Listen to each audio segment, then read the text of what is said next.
kadangi pati esu kažkada dirbusi barmenė pusę metų, tai atsimenu tą laikotarpį prieš 10 metų kaip smagu labai ir barmeno darbas tikriausiai taip ir asocijuojasi su smagiu, geru laiku praleisti tarp daug žmonių, kurie ateina nusiteikę pasilinksminti, gerai praleisti laiką, pajuokauti, tai manau, kad smagus darbas.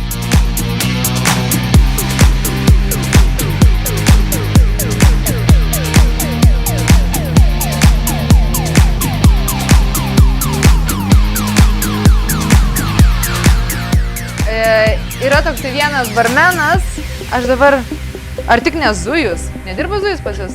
Dirba, aš man atrodo, kad jisai netgi paskambindavo labai dažnai į radiją ir vos ten personažas jau yra kažkada buvęs iš jo pasidaręs, pats jis tokį padaręs, tai jie puikiai kalba ir ne vienas Zujus toks yra, dar yra keli žymus Lietuvos barų barmenai, kurie labai puikiai šneka ir manau, kad jeigu tik tai norėtų, tai galėtų ateiti į radiją ir turėti savo laidą.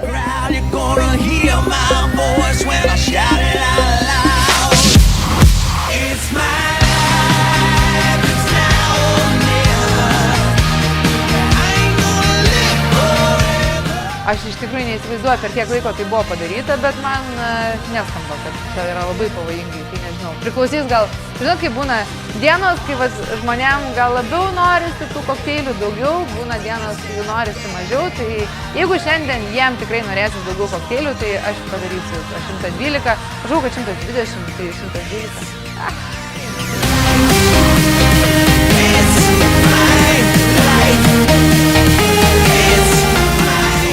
Aš gal buvau šitam bare, kai grojo senas dainas ir man kažkodėl pirma daina, kai dabar paklausai, nors aš niekada netgi tos dainos negroju ir aš neatsimenu, kada aš jos klausius, bet kažkodėl galvoj suskambėjo Jon Bon Jovi It's My Life. Gal aš čia buvau girdėjus, nežinau kodėl. Tai va, tai Jon Bon Jovi It's My Life.